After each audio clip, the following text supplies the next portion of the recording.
What's up, beautiful people of the internet? This is Jim Lee, aka Jim Jones, here to talk to you about all the chemtrails and the chem bombs, and they're making the frogs gay and they're turning people crazy. We're gonna get all into it tonight, because we gotta talk about them chemtrads and them chemtrails and them chemtart. Okay. Let's talk for real. Oh my God. So I've gotten so many questions about the plane parts. You know the ones. Cirrus clouds matter. And we're going to kind of address some of the major ones. Mic check. Looking good. Chat. Beautiful chat. Active chat. Love you much. Let's say hi, chat. Hi, chat. I move my screens around, so if you see me doing some weird things with my eyeballs, that's because over here on the other side, and I guess I could show you why not. Over here on the other side is the chat window, so I can actually respond and all that good stuff. We're gonna fix that back, and so if I'm doing weird things with my eyes, it's because I'm looking over here at the chat. Why don't I use Twitch these days? Well, for one, F Twitch. For two, there's like a real problem with the delay. There's some weird things going on. That being said, everything you're about to see is absolutely insane, and we're gonna get into it right now. What I'd like to show you first is why is this in the news again? Why do aircraft leave contrails in the sky? My blue hair, it's great. It's salt and pepper. Salt and pepper. Don't do me like that. I mean, I am beautiful 45-year-old. Look at that hair. I mean, I get out of the shower, it does this auto magically. I don't know. It's blue. You're right. I have blue hair. F it. So this is in the news, like it's on BBC. It's dated August 23rd. And I'm going, well, why? I mean, really? Why? What's going on? Why would this be coming back? There you go. There's the question. Why would it be coming back? And then over here on aeroclass.org, August 24th, 2022. Why do planes leave trails? So we're going to get into that because there's a lot of misconceptions about this, and I will go ahead, and before we get into it, I want to make this clear. There's a clear distinction I'd like to make. If you go to my channel, for all the haters, because I know there's going to be some haters that could be like, playing. Oh, don't bring up your own window. We'll play it while you're live. There's going to be a lot of haters out there that are going to be like, Jim, but what about the military side of things? If you go to my channel, and you come right here to the must-see TV playlist. Right here is a PowerPoint presentation called CBD, or Carbon Black Dust, the chemtrail secret for weather warfare, geoengineering, and ozone destruction, where I go into graphic detail about secret military programs to spray things. That's not what we're focused on tonight. Tonight, we're going to talk about the commercial side of things. We're going to talk about them planes you see over your house leaving them trails and them grids. And I think this is important for several reasons. Because if you cannot act on what you know, you certainly are not going to be able to do something about secret government programs we're not going to be able to find out anything about or be able to prove beyond a shadow of a doubt for 50 years to come, like when they were spraying zinc cadmium sulfide all over America. The Army Chemical Corps was doing this, and they were simulating atomic bombs going off. and wanted to know where all of the, radiation would go. Well, it went into a whole bunch of people's thyroids. They tracked them down even after death and tested their thyroids. I have had my thyroid removed. Coincidental. There are no coincidences. Regardless, military experiments, secret government programs, all that totally possible, proven in FOIA documents on ClimateViewer.com, on weathermodificationhistory.com. Tonight, we're going to focus on specifically commercial aviation and them plane farts and them clouds they be making. So if you're going to have questions about that, I will bring the number up in just a minute, but let me make a couple quick points before we start doing all that. So let's get into it. All right. And I would be remiss to not point out that everything I do for the past 14 years, completely supported by people like you.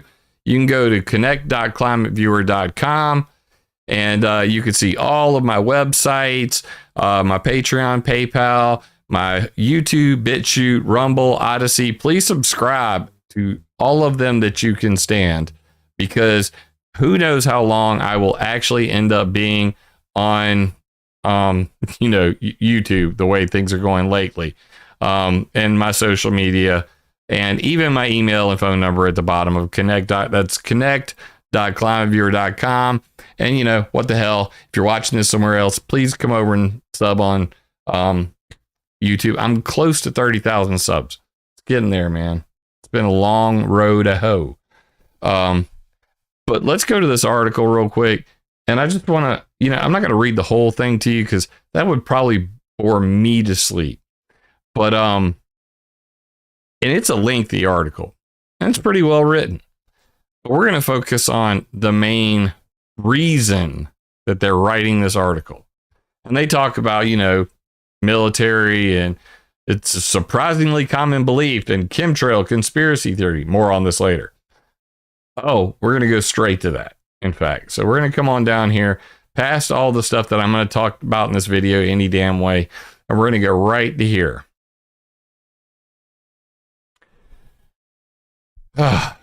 However, these wispy lines hovering above us in the sky also have inspired a theory that very much isn't backed up by science, that they are trails of toxic chemicals nefariously sprayed into the atmosphere by tens of thousands of commercial aircraft.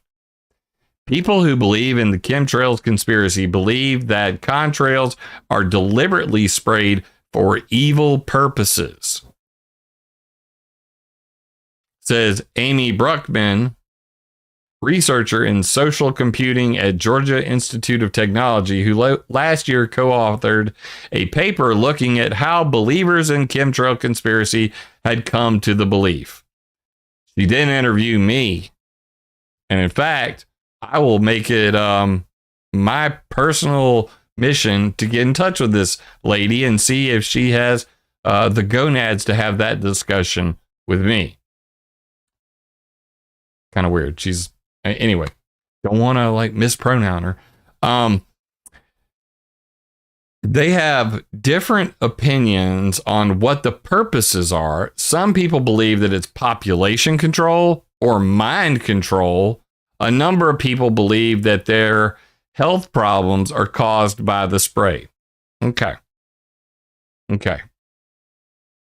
I've heard some of these, of course. The chemtrails conspiracy is astonishingly widespread belief. A 2016 poll found that 10% of Americans considered the chemtrails conspiracy to be completely true, with a further 20 to 30% considering what it's somewhat true. The belief was not divided by party lines, and unlike other conspiracy theories, chemtrails appear to be believed by both men and women equally, says Bruckman. So let me get this straight. Republican, Democrat, Independent, unaffiliated, men or women, all equally believe this. But it's complete bullshit, right? That's great. Chemtrails trended on social media several times this summer in the UK, where fact-checking website Full Fact regularly finds itself debunking photos and other claims about the supposed chemtrails. The belief is often linked to concern that governments or companies are implementing covert, large-scale weather modification. Some 61% of English language social media posts about geoengineering between 2008 and 2017 were linked to the chemtrail conspiracy. Solar geoengineering advocates, this is the punchline, everybody. Solar geoengineering advocates have complained that chemtrails conspiracy is so huge it has gotten in the way of real public deliberation about solar geoengineering. Pause. What the saying is, because you chemtards are out there talking so much about these white lines coming out of these planes and focus on all these, it's depopulation, it's mind control, it's geoengineering. It is geoengineering. Whether it's accidental, inadvertent, intentional, it is geoengineering. Provable fact, backed by other scientists, prominent scientists, Chuck Long among those. And I find it ironic that they talk about Ulrich Schumann here because he recognizes it. The head of the FAA Climate Change Research Initiative, Dr. Rangasai Halthori, understands the climate impact of these clouds made by planes. But this really all boils down to semantics. Like when I debated Mick West, the chemtrail debunker Darth Vader, he was completely unprepared when I flipped the script on him and debated semantics, words, the definitions of words. So because you say chemtrail and you don't say contrail, you must mean X, Y, or Z. This is at the heart of what I've been trying to say for going on 14 years now. You're screwing up their ability to sell you on the legalization and deployment of global geoengineering programs to fight the climate crisis because everybody says it's already going on, and you'd be correct to say so. However, they want it legalized and they want to do it in the stratosphere, not the troposphere, and you're getting in the way with all your posts. 61% of posts about geoengineering between 2008 and 2017 were about chemtrails. Let it sink in. Let it sink in. They mad. They can't control the narrative. Back to this puff piece from the BBC. The chemtrails conspiracy theory began in the 1990s, but it burst into widespread belief in the early 2000s as it spread across the internet. Correction, BBC. Big buckets of chicken. It started in 1997. Specifically, the first article about chemtrails was in 1997. That first time the word chemtrail was ever uttered on the internet was about JP8 jet fuel and the clouds that they were creating. Do your research. Anyway, suddenly in 2001, many people talked about chemtrails, and it was a sudden appearance, says Schumann, Ulrich Schumann, Germany's DLR. This is German NASA, okay? DLR, German NASA. Ulrich Schumann is the person they're quoting here when they say Schumann. I've read almost all of his research, so I can attest to this. The man knows what he's talking about when it comes to them chem farts. Back to the big buckets of chicken article. Says Schumann, he notes the chemtrails conspiracy is totally illogical. His institute measures the emissions behind aircraft and has found no artificial chemical species. It's all things which you would easily understand from the combustion of kerosene. There's no evidence at all that chemtrails exist. Okay. See, this is where it gets kind of weird, because what Ulrich Schumann is talking about, let's bring this up, live stream. Who did what? I got a new sub. Uncle Jesus. Is that what that says over there? Thank you, sir. Appreciate you, Uncle. The Uncle Jesus Show. Holla at your boy.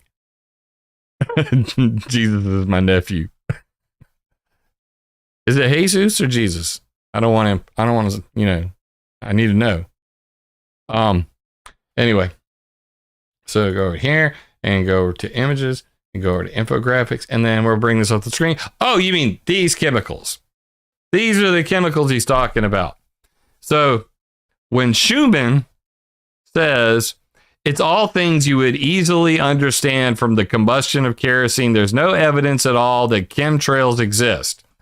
However, back to the infographic I created. Now, I created this from Ulrich Schumann, Ulrich Lohmann, and the U.S. Air Force combined emissions from jet exhaust. This is what you end up with. Sodium, potassium, magnesium, calcium, strontium, barium, scandium, titanium, vanadium, chromium, manganese, iron, cobalt, nickel, copper, zirconium, niobium, molybdenum, aluminum, silicon, sulfur, selenium. Those aren't metals. Tin and lead. All of these metals come out of the back of planes. And it is true, all of these are in the jet fuel. The jet fuel is kerosene. And when you burn kerosene, these are the metals that end up in the soot that end up making the clouds, because the soot is a cloud condensation nuclei, and the soot is loaded with these metals. And Ulrich Schumann and Ulrich Lohmann both found that in cirrus clouds, the ice clouds that are, once the linear contrail spreads out and becomes a persistent contrail, it then becomes a cirrus cloud. And a cirrus cloud is an ice cloud. And in those ice clouds, guess what they found? 75% of the cloud seeds in cirrus clouds were man-made metals. Or, as Ulrich Schumann would put it, all things that you would easily understand from the combustion of kerosene. No evidence of chemtrails exists. So what is your definition of chemtrail? Because it seems like if we broke it down on a semantic level, it means chemical trail. Would anybody call these chemicals? Yes. This is a periodic frickin' table. All of these are chemicals. Some of them are gases. They're all chemicals. So this really goes back to this whole trying to control the narrative with language issue. And I've been dealing with this, like I said, 14 years. It's always the same regurgitation from these people. This is hilarious. This evidence is regularly dismissed by conspiracy theorists. However, one colleague of Schumann's who cited his work to a chemtrail believer was promptly told Schumann was an invented scientist who doesn't exist, he says. It's not hard to understand why, for more than a century now, people have been pondering the effect of these slender, man-made lines in the sky. The real need now, though, is to focus on better understanding and taking action on their climate impacts. I could not agree more with that last line. The real need now is to focus on better understanding and taking action on the climate impacts and health effects of the clouds coming out of planes, and holding the airline industry accountable. That's where I want to start this show. So as you can tell, this might be a long one because I just started with 20 freaking minutes. That being said, I've covered this in graphic detail multiple times, multiple places. I want to give you some of those places right now. The links are in the chat. They're under the video already. It says video links. You can't miss it. When this video is done, it will magically be transported across the inner tubes and mirrored on BitChute, Rumble, and Odyssey. Should the overlords of the Silicon Mafia at Alphabet, YouTube, Google, whatever they want to be called, decide that I shouldn't be here any longer. But I'm not talking about anything to do with politics. Or health, medicine. You know where I'm going with this. That's why I've been able to fly under the radar, if you know what I'm saying. So we're going to leave that out of this. But I want to bring this up. This is from my Chemtrail Cirrus Clouds Matter page. Gonna drop it in chat. Kind of important, kind of a primer for all the things.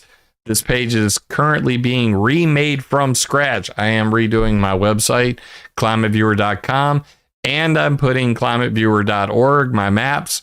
They will be at maps.climateviewer.com, combining the two websites together. But that's a tale for another day. I'll show it off when it's done. How language controls the chemtrail debate. And I put, some things in here, but I really want to just get to this. There's a whole lot in here. What, people say clouds are intentionally being created. My response, secret pumps and pipes, my response in red. But here are all the terms for the exact same thing. Chemtrails, persistent contrails. These are search terms, people. When I say do your research, this is how I was able to do my research, because I understand that, especially in these illuminated halls of people hiding behind diplomas, PhDs, they like to play with jargon, do verbal ninjutsu, use slave speak to control narratives, narrative networks, perception management. So they're constantly evolving what they call a thing. Like how they went from geoengineering to climate engineering to climate intervention to even last year, climate restoration. How did we get from geoengineering to climate restoration? This is the evolution of semantics. Not going to get into that. Chemtrails, persistent contrails, spreading contrails. Then you jump into the sciencey, peer-reviewed area. Sell out for them dollars. Where are the dollars? Somebody tell me where the dollars are. Jamer Funk, I fucking double dog dare you to call in to this show. Jamer Funk first. You call into this show, and I double dog dare you to tell me that I sell out for dollars. Because you's a bitch. I'm telling you. This ain't that show, bro, man.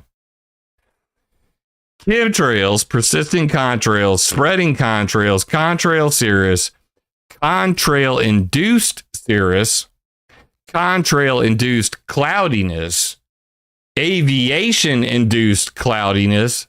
The ones with the acronyms, they get used a lot. Aviation-induced cirrus, induced cirrus cloudiness, or as I like to keep it real simple, man-made clouds, artificial clouds, or just, as we call them around here, plain farts. I'm from South Carolina. We keeps it redneck, yo. Plain farts. So, all of this agenda to try to control narratives by using language is all about keeping people divided into groups of, you wear tinfoil hat, you are talking science. And, you know, like I say to a lot of people, you know, when I talk to scientists, I'll speak their language. When I'm talking to the public, I'll speak their language. But it all boils down to one thing: intent. If you're talking about the chemtrail conspiracy, it's about intent. Okay. Well then, Jamer, I apologize. I've been told so many times that, you know, I do X, Y, or Z on here because I do it for, yeah, I'm a sellout, I'm a shill. Look at that eyeball you have in your logo. It's because we're ClimateViewer. You can't, I'm not like viewing with my third eye. I mean, that could be a third eye, but I'm certainly not viewing with my brown eye. But regardless, my apologies to Jamer. I jumps on that, like, questioning my motivation for doing what I do. This ain't a money train. This ain't no gravy train over here. In fact, I just started a job last Monday. I had to take a job. So, you know what? There ain't no fucking money in this. So I'm still going to do this at night. I'm going to at least do this call-in show because this is what I live for. I love having the conversation. And I'm going to do this show every Thursday night, 9:00. This is my plan. Because you know what? I can go to work on Friday and it's still Friday. I can be tired for a day. But literally this morning, I was firing at a range, getting my law enforcement license today, and I shot 50 out of 50. It's freaking epic. Don't believe me?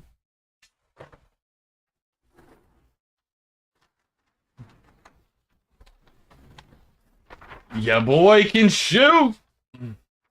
Ya boy can shoot. This was today. Oh, beautiful beam footage.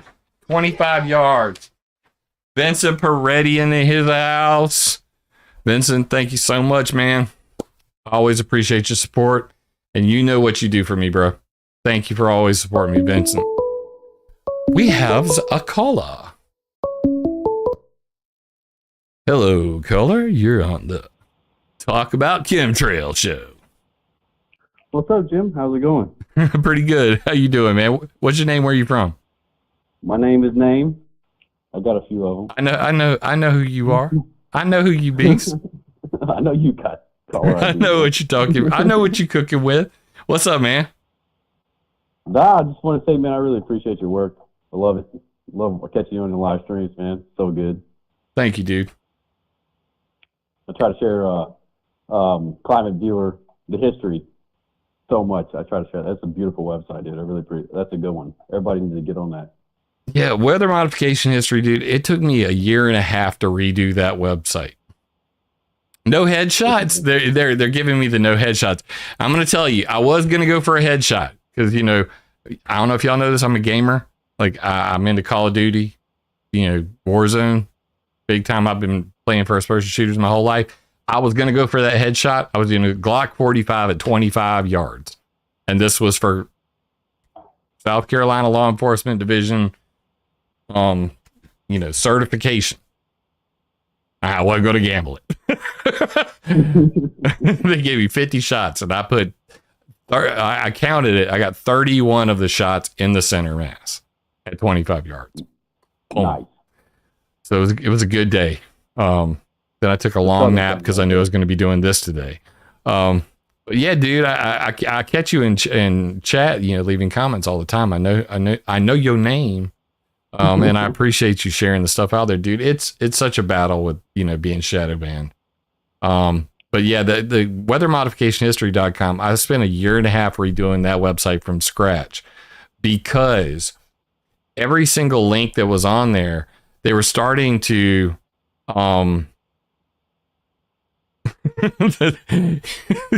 Chad's being stupid. I don't know if you're reading this stuff right now. So they had a 24-yard barrel. Okay. Anyway, you're not turkey hunting. They're talking about my junk. They want to see it on OnlyFans. That's what's going on. I don't know. My wife might be okay with it if I could make some of that OnlyFans money them girls be doing, but I think Bad Barbie was like 50 million or something. God dang, bro. I would give anything. I'm telling you, I will spread my butt cheeks right now if I could make $50 million in a day. What was that chick? Cash Me Outside girl? Millionaire. Like first hour she was on. Anyway, pisses me off, man. Anyway, we're going to talk about them plane farts. But yeah, I had to go through on weathermodificationhistory.com every single link, and there was 18,000 external links references that I had to go through and either find them on Wayback Machine or, find where they've been updated. And then I turned all the external links into text links because Google and all the search engines, they see that the link is broken, or somebody's now hackers have taken over that website, or there's malware on the website that you linked to as a reference 10 years ago. Well, I made that website in 2015, so 7 years ago.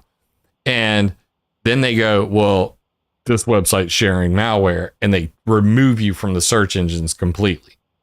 So, yeah, so I'm having to do that now with ClimateViewer.com. And you know how many reference links are on ClimateViewer.com? I did a quick search and I couldn't imagine. I still can't imagine how one person over 70,000 reference links on ClimateViewer.com. And that does not include the maps on ClimateViewer.org. I don't even want to contemplate the amount of work I have ahead of me to update that. But we're going to get there, man. Weathermodificationhistory.com has been completely updated. And since I did that, it's now every single timeline entry showing up on Google Scholar as scientific peer-reviewed journal entries. It's being cited by universities and scholars around the world, the United Nations Environmental Program, MIT, Harvard. Hell, David Keith cited my work. Geoengineer himself. Absolutely. That's I work in a corporate environment, as you probably know. And I can share that. They're speechless, man, because I'm like, this is not an opinion piece. This is a link. This is a link to real information. Go look at it. I really appreciate that, man. And that's the goal, dude, is like, this isn't about like being the most popular person in the world. This isn't, in fact, you can go back and watch my first videos on this channel. I never wanted to be on camera. I didn't want to do this. The fact is, nobody else was. And I didn't think anybody, it's one of those things, if you want something done right, you got to do it yourself. And I said, you know what? I don't think anybody's ever going to do this. And not to mention that in today's, era, anonymous is not something that is safe anymore. Yeah, I mean, I was there, dude. I was there in the trenches, in the LulzSec, Anani Ops, IRC. I know. And I know what happened with, Sabu and everything afterwards. And since then, not to get too political, but the whole thing has been hijacked by the CIA and the extreme leftist agenda. And it's sad. It's really freaking sad. And however, I was on Quite Frankly's show, and we actually did, a show about Anonymous. And I made a call, to the public saying, when are the true patriots going to stand up and their original purpose of Anonymous be retaken? And then that should happen less than a week later. Well, personally speaking, from a Southern perspective, I think it's time to look into some history and maybe take a more of a sit-down approach and choose a little more infiltration over picketing. I know exactly where you're going with that, brother. Well, what I'm going to do now, I'm getting ready to bring up my Photoshop, and Professor, appreciate you subscribing there. I'm gonna bring up some Photoshop, and this is probably the most common question I get is about the grids in the sky. And I got a Photoshop display I'm gonna do real quick. So I'm gonna get into that, man. I really appreciate you sharing my stuff out, dude. Thank you so much for your kind words.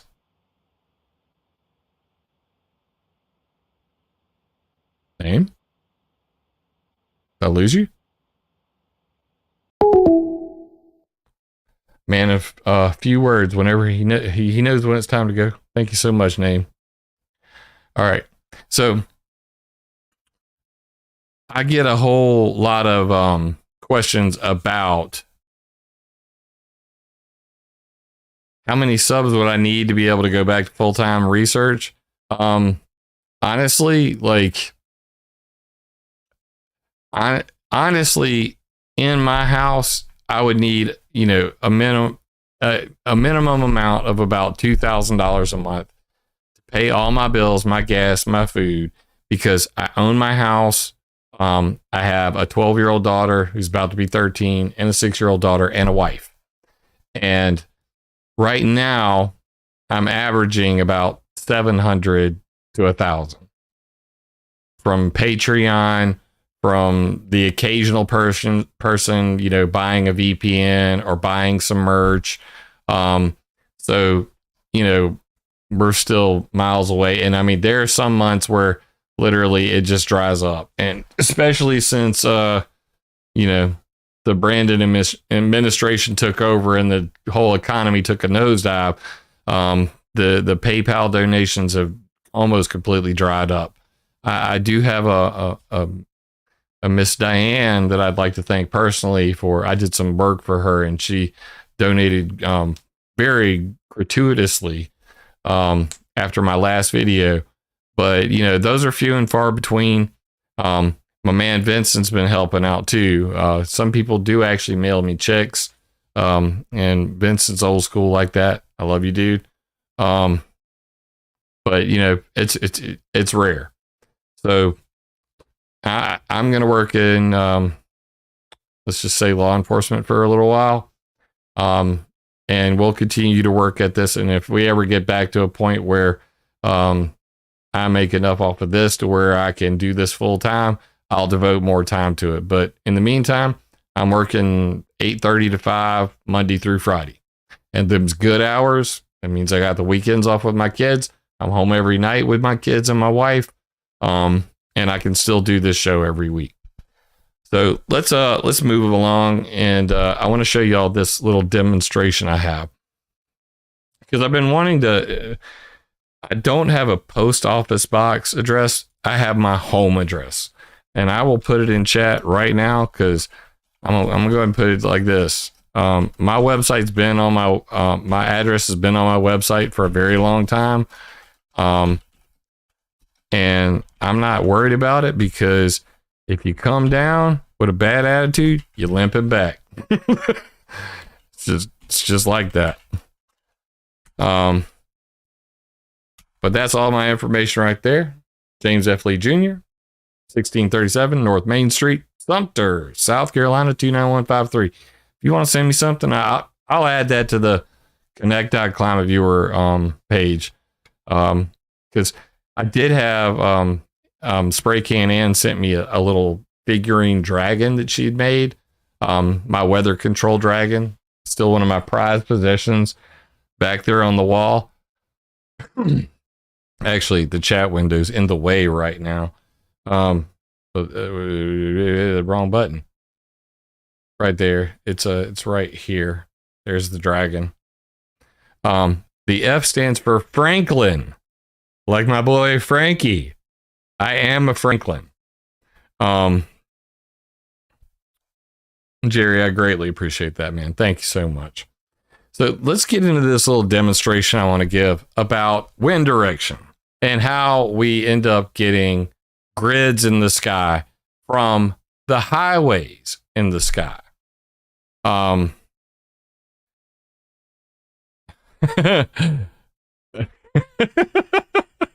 Tommy, you killing me, bro. Private security. I'm not out there trying to be the popo. Private security, armed private security. It's much safer that way. So what do we have here? We have Adobe Photoshop, Creative Cloud, whatever, blah, blah, blah, blah. So right here is Dallas, and here's Houston, here's Memphis, and here's New Orleans. This is how we end up with grids in the sky. Now, first, I'm going to back this up with a little bit of data because you guys probably want to see this. We're going to come over to my favorite plane tracking website. It is called adsbexchange.com. Now, the thing I want you to know about ADSB Exchange is this, because a lot of people don't understand how this works or why this is so damn important. I tell them, do you track your flights? They're like, yeah, well, I track my flights. The flights are never on there. This is different. ADSB Exchange is the world's largest source of unfiltered flight data. Okay? Unfiltered. This is what I want you to use from now on. Whenever you're going to email me, I want to see the ADSB information with it. So what does that mean? First and foremost, ADSB Exchange does not participate in filtering performed by most other flight tracking websites, which do not share. We'll get the chat back up there. Which do not share data on military or certain private aircraft. Oh, what have I found here? They do not filter out military or private aircraft. It's just all them flights. Because ADSB Exchange does not use any FAA data, there are no FAA bar/LAD, military, or other filters preventing you from seeing the data you collected. ADSB Exchange simply does not accept payment or requests to remove aircraft from public tracking. Ooh. Secondly, we're a community. The data we have comes from volunteers, which is supplied back to the community through APIs, application programming interfaces. That's nerd stuff for me to put on the map eventually. I want to include, I'm looking to see if I can actually use their API to get this flight tracking into ClimateViewer 3D. That'd be freaking epic. So donations and appreciation are appreciated as they are used to help cover the cost of infrastructure, archive, and of all the great things you see when using our site. So I highly expect you that if you do enjoy ADSB Exchange, which I'm sure you will now that I've shared this with you, you can come here and see all the flights. And by all the flights, I mean all the flights. Everything you see on the screen right now is in the air right now. And what I would like to point out is there are highways in the sky. What am I talking about? So look right here. Do you see all these planes flying in a certain same direction? Do you see all these? They're all controlled by computers. And if you zoom out, you can see the lines. Big highway in the sky over the Atlantic here, over the Gulf of Mexico here, traveling all the way up to LA. This is one of the main flight corridors across America right here.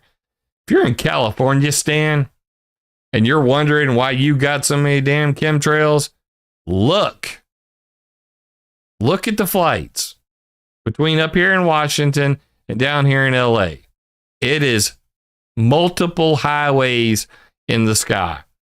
Then you got this circular pattern here. You've got all of this pattern come straight down here, all of them pointing in the same direction, going back the other direction. And then over here, it's just a big clusterfuck up to New York. And you can see this is from Georgia up to New York, big corridor of planes. From North Carolina up the coast over DC, Virginia Beach, another huge one from Memphis is like the jump off point up to the New York area, and then over here through Canada. So there are literally, this covers the whole damn world, guys. This is not just America. Look, this is the greatest flight tracking website on the internet. Period. Point blank, bar none. And they're by altitude. They're color coded by altitude. You click on any flight, it will load a photo of the flight, give you all of the information on it, its current speed, its height, 41,000 feet. That bitch is damn near in the stratosphere. All right. Any of these light pinkish purple ones you see, they are right there at what's called the tropopause. They are in that dangerous area where they will create a geoengineering scenario. Look at the United States right now as a whole. And what do you see? The majority are above 30,000 feet and into the 40,000 foot range. So this asks the question, how do we get grids in the sky? How do we not get grids in the sky when you see this? Okay, so I'm going to show you using Adobe Photoshop, and you can use this map yourself. I did it in my hometown. I'm in Sumter, South Carolina, right here. And I can literally go to this plane, which you can see moving, and I can click on it. I can see the direction it's traveling from. Here's another one that's a private jet. Shows right here. Well, no, it's not even a private jet. Sometimes these are private jets. That's a private jet. That's a Cessna 750. And you can see the altitude they're flying at, 36,000 feet. We're up here and see it's light purple. This one's even higher, 39,000 feet. This one's a little lower, 32,000 feet. You can tell just by after you've used this website for a while, it'll blow your mind how quickly you can spot these. So from my viewing location here in Sumter, I'm right about here, on Highway 15. So I can go click on this, and then I can go, well, that is due north of me, and I can look up with my Nikon P900, and get my or binoculars out, or even the little telescope I have, and I can see the plane. I could verify it. I have not had a plane flying over, unless in the rare occasion it was some F-16s from Shaw Air Force Base, which is right here. That's about the only time. And honestly, I haven't looked at it when an F-16 was flying over. So I'll have to see if that actually does show up on there. So don't hold me to that one yet. I haven't ever checked it when the F-16s were flying over. That would be really cool. I will video capture that when it does occur. But regardless, they're all there. So how does this work? We're going to do a quick little demo. These people are flying from Houston. We're going to go right here. We're going to get rid of that because I didn't actually do that. All right, we're going to go from Houston to Memphis. We're going to make that red. Okay? I said make it red. Well, why are you not red? You know what, you little son of a bitch? We're going to do this again. Red. We're going to go from Houston to Memphis. And then we're going to go from Dallas to New Orleans. Okay?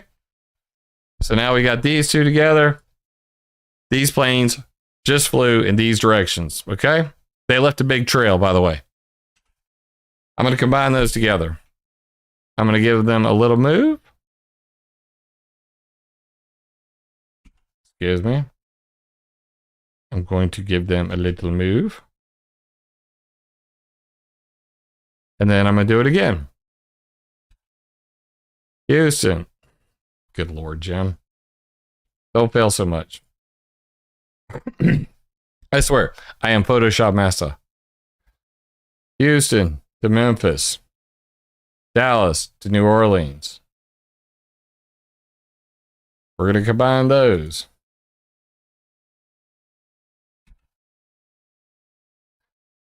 You know what would make this even easier? Is if I actually made another layer underneath it and got rid of the whole thing. Hrvoje. All right. Then we're going to move that over. And then we're going to do it again. Houston to Memphis. Dallas to New Orleans. Now, what did I just show? Come on. You guys have got to be able to see this.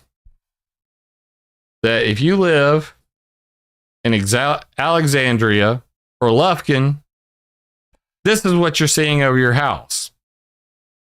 And the reason why you're seeing a grid in the sky is because the planes are all flying on the same exact location. I didn't move the flight path. The flights happened in the same place over and over and over. But what's important is the wind is blowing this way. Does this make sense? Chat, let me know. Does this make sense? Does this resonate with you? Because if it doesn't, I don't know how it's better to show this. Okay? Wind, it's going to go just like this. It's going to blow a little bit to the east. Now, guess what happens? Another set of flights come over from Dallas to New Orleans. I'm hitting them right on the dots, okay? I'm not changing a thing. Houston to Memphis. Right there. There's the dot. More grid. It's going to keep happening.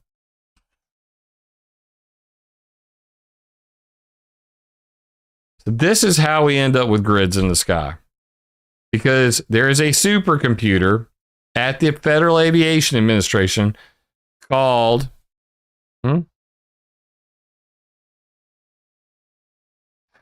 Sorry, Jim, doesn't the wind blow east to west in that area of the USA? Actually, let's be realistic. It blows up from the Gulf of Mexico, usually sort of northeast. This is just an example, Edward. Come on, don't be such a killjoy. You're peeing on my party here. But good point. Good point. So you can actually verify that. Why don't we do that? Much easier, right? Showing off my undies. Didn't mean to do that. Let me go back here. So what we can do is we can actually go, and I have this on ClimateViewer 3D or /3D, and you can just go to Earth Monitor, and under it I have all that beautiful stuff like the wind map, which is here. You go to ClimateViewer 3D and you click on Earth Monitor, link in chat. And if you click on Earth Monitor here, or if you go to the actual Earth Monitor page, which I will just give you a link to that. Boom.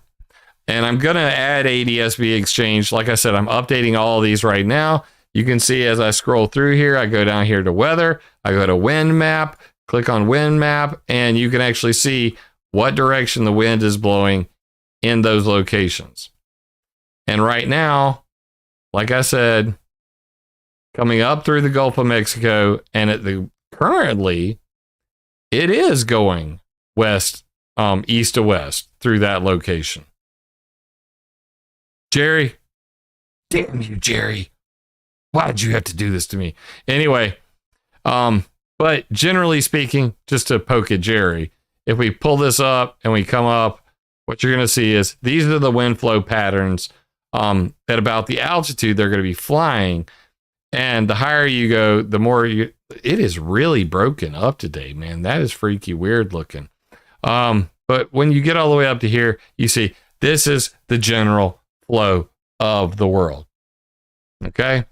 So we're talking west-east, generically, higher altitudes. As you come down to ground level, of course, it can go any which way but loose. But generally speaking, we're talking about the jet streams. This is what we're looking at as a typical flow. So that's what I was using as my example when I said west to east. But good question, good comment. You got me. But this is on earth.nullschool.net and at 250 HPA. I had a chart to convert HPA to feet, but I'm not going to nerd out that hard on you right now. Anyway, so what did we learn? That the sky is a river. And whenever flights are controlled by a supercomputer and they're on highways in the sky and they're moving from one point to another, that means that eventually, as each flight passes by, they're leaving stripe, the wind moves. Stripe, the wind moves. Stripe, the wind moves. Same thing from the other direction. Stripe, the wind moves. Stripe, the wind moves. That's how you end up with these grid patterns. In America, this is controlled by a supercomputer at the FAA called the Next Gen Transportation System. In Europe, it's called EUROCONTROL. EUROCONTROL. Why does this matter, Jim? Because reducing the impact of non-CO₂, climate impact. I mean, this is reducing the impact of impact.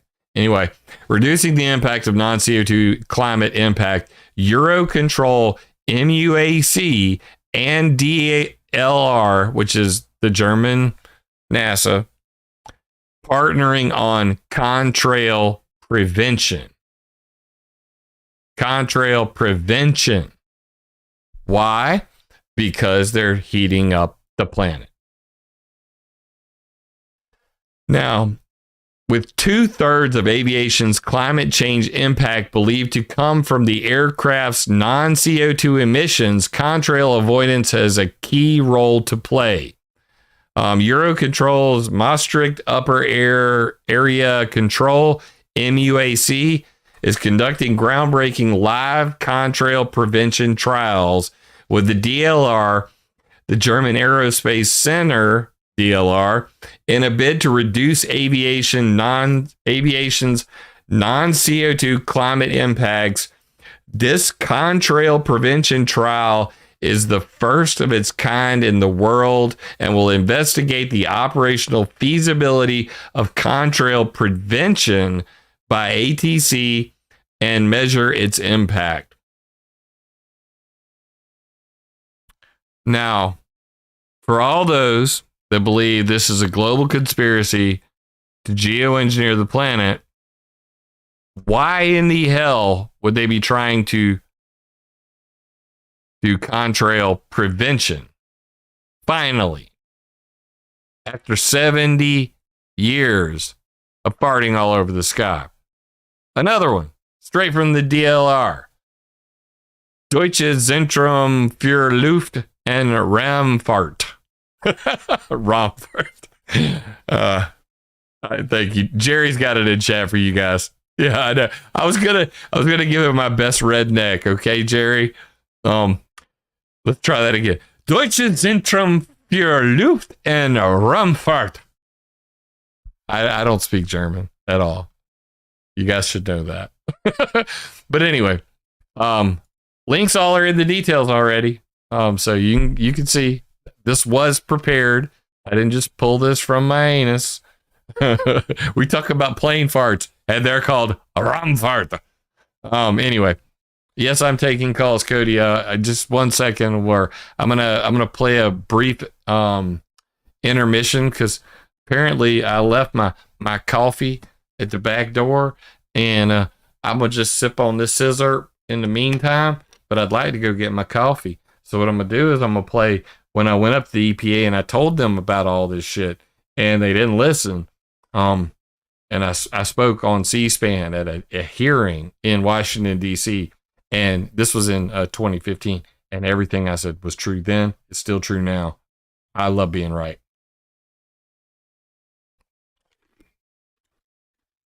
I got the first. Is it Ram Fart? It's Fart. Ram Fart? I don't know. I could have thrown it into like, something to read it, but it's just so much funnier. Oh, not the porn bots. No, not the porn bots. No. I almost reported Nikki by accident. That would have been hilarious. Nikki, handle it. Somebody handle it. Porn bots. They're everywhere.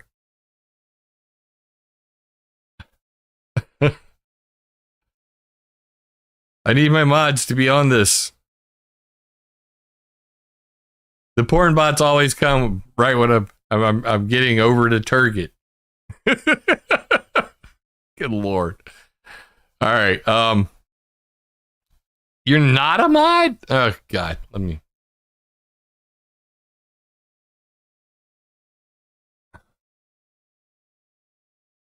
You are a mod. Don't lie, Nikki. You're a mod. Handle it.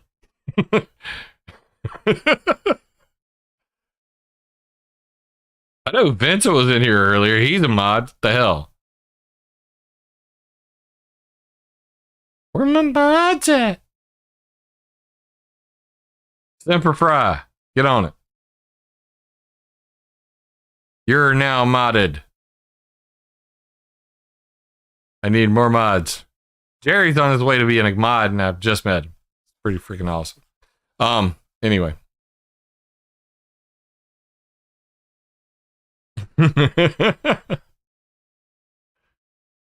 All right. Anyway, here back to the beautiful bean footage. Preventing contrails with the right flight altitude from the German DLR. Since the beginning of the year, the Maastricht Upper Area Control Center and DLR have been testing alternative routes in real air traffic to prevent contrails, focal points, aeronautics, atmospheric research, and climate-friendly flight. This is also known as climate-optimized routing of flights.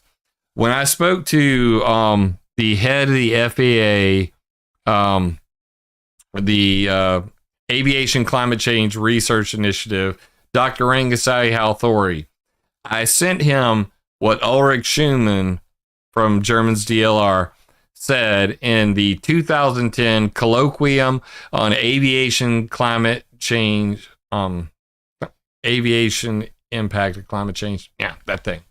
Hell, bring it up, bro. Just bring it up. Weathermodificationhistory.com. It's on there. It's already on there. Yes, I'm saying that, Grateful Guy. Those girls probably aren't even girls. Jim just blew me. If you come to weathermodificationhistory.com and you go to right here and you click on show tags and you click on artificial clouds, that is my entire chemtrail section. My plane farts, contrails, aviation induced cloudiness section. It starts in 1948 and includes everything from the first sightings of planes blocking out the sun to Dr. Florence Van Straten from the U.S. Navy creating clouds using carbon black dust and destroying them, to Illinois and New Jersey suing the federal government, suing, two states suing the aviation industry over what they called smoke pollution of the skies, or Chemtrails 1970. And then them skirting regulation. I'm trying to say legislation and regulation same time. It's kind of funny. Anyway, but if you scroll on down here, it should be right here. and it's the ICAO presentation on intentional geoengineering with Contrail Cirrus. I will drop this in chat so you guys know I'm not just blowing smoke up your ass. Not exactly in the details, but it is in the chat. That means that if you're watching this on BitChute, Rumble, or Odyssey, you're going to have to come over to the YouTube live chat if you want that link.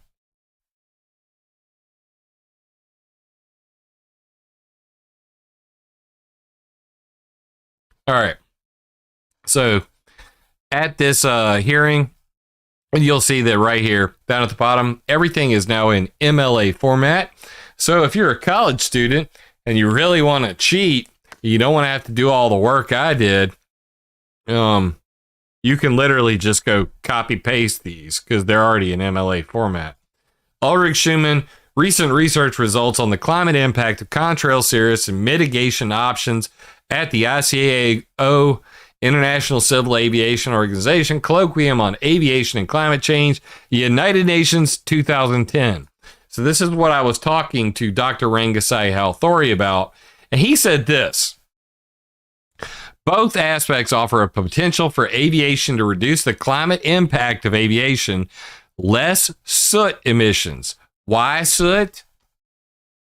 Come on, chat. Why soot? Because soot has all these freaking metals in it, and all these metals in that soot make the clouds. Less soot emissions, less warming, and more cooling contrails.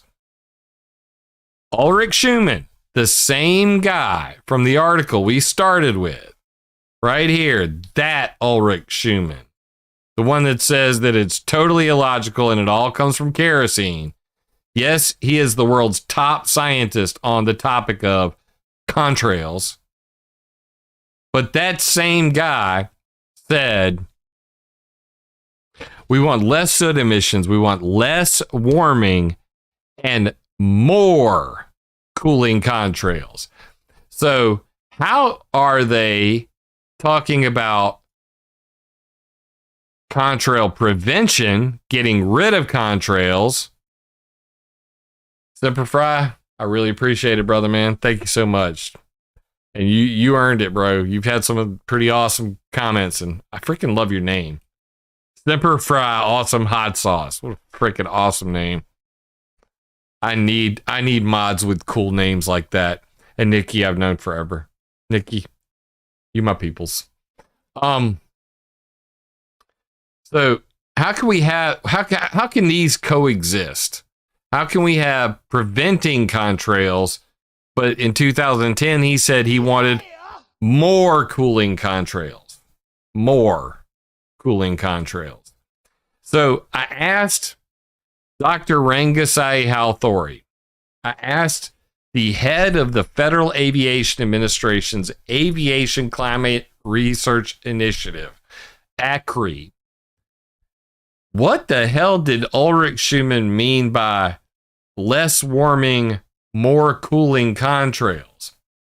And his answer to me was, we want clouds by day and none by night.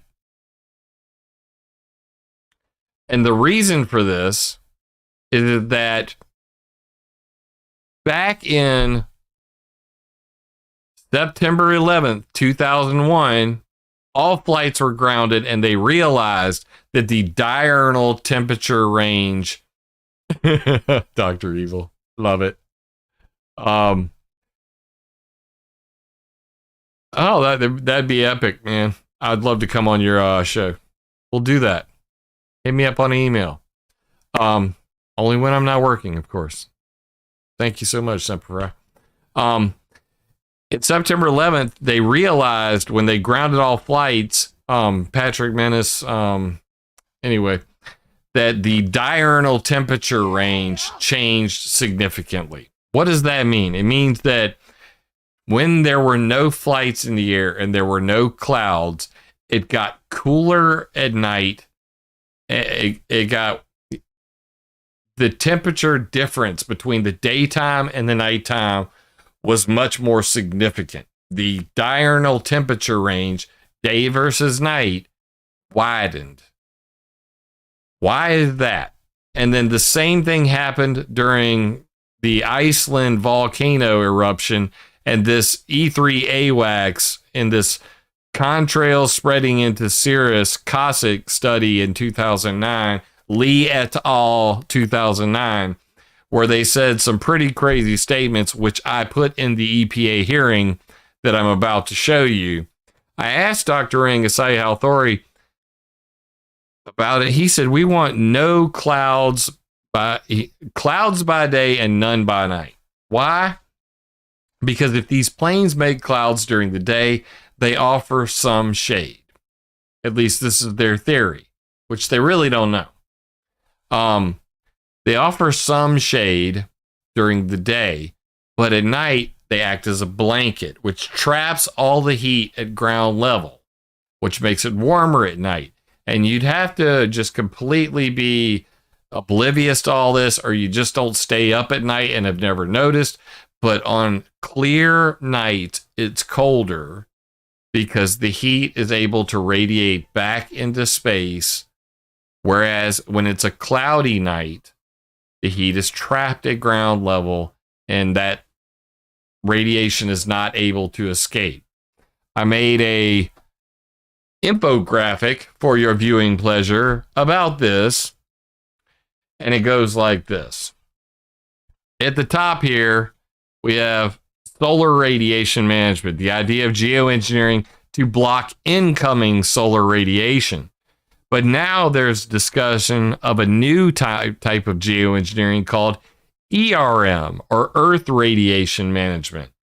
And the idea is that they could melt those clouds away at night or do contrail prevention at nighttime in hopes that they don't create clouds that trap heat.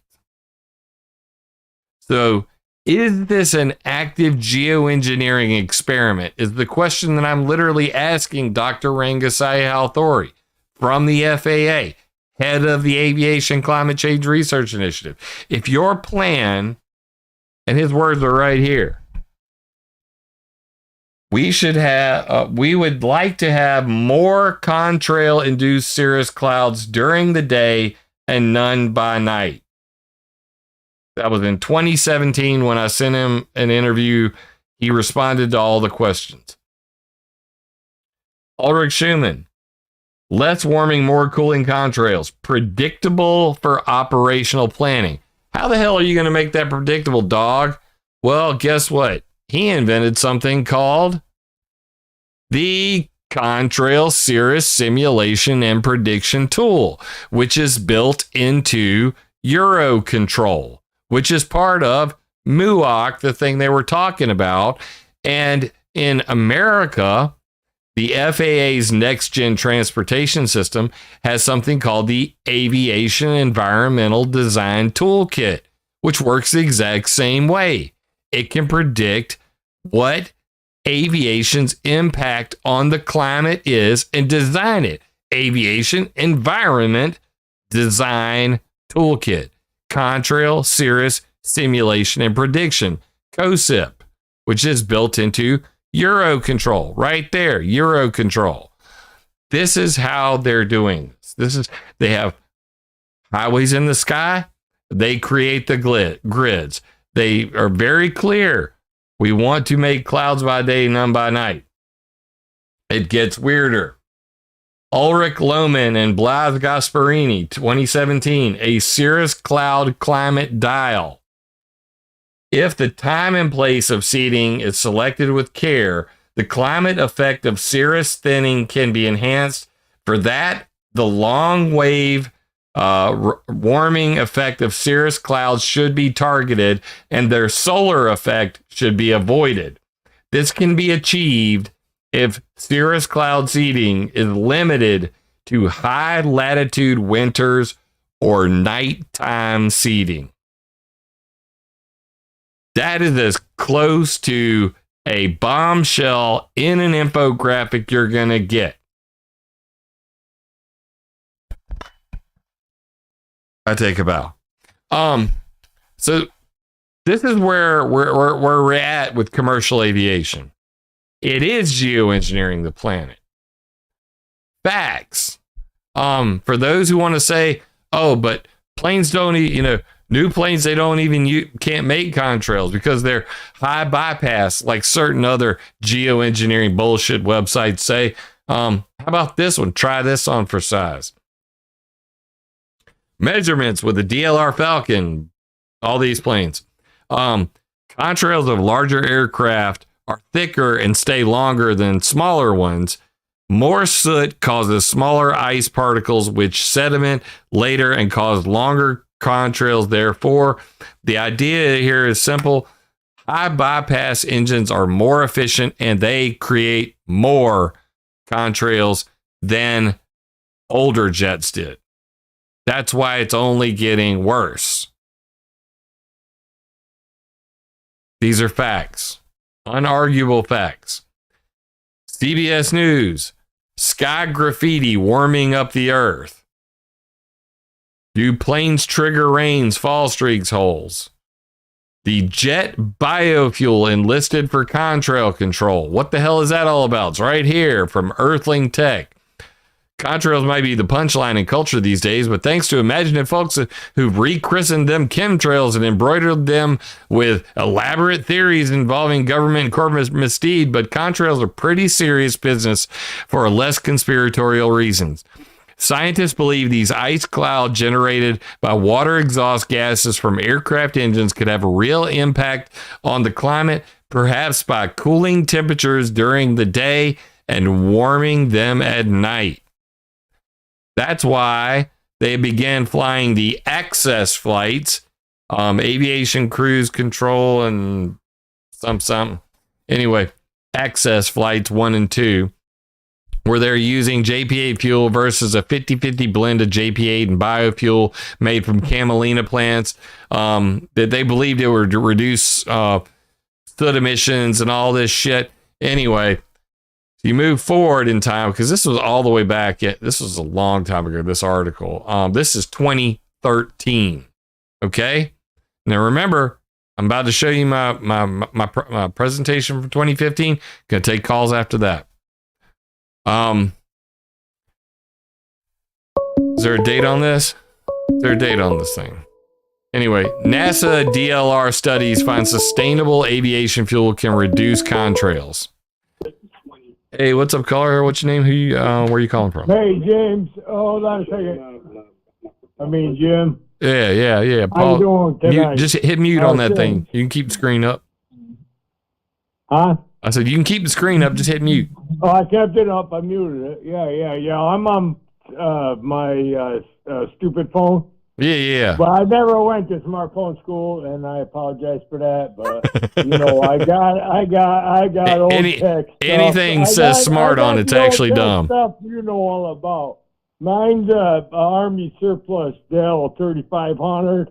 With a hacked Windows Ultimate or something. Oh, bro, man! I tried to find an Army surplus. I tried to find a surplus shop around here. There aren't any.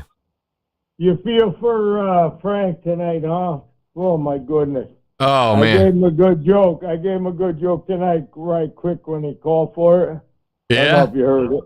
No, I was literally I was so busy prepping for the show, I didn't catch Frank's show. William Fixer was right there. John from Connecticut, William Fixer, whatever the fuck you call me. I told him, I said, listen, he asked for a joke, right? Yeah. And I got to play the phone with the delay and the bullshit, right? Yeah. I'm pretty good at that. Yeah. Because you know how many rings it goes. Oh, yeah. And somehow I'm like a wicked observer, right? Yeah. You know what I mean? Yeah, I know. I've heard you say some funny shit, man. Go ahead. Yeah. Well, the joke was just pretty simple, and I went really fast with it just to make them laugh. Then I want to repeat it. So, how do you know the difference there, Jim Lee? From a northern girl. Well, I said Frank, though. Excuse me, pardon me. How do you know the difference between a northern girl and a southern girl? How? Well, the northern girl says, yes, you can.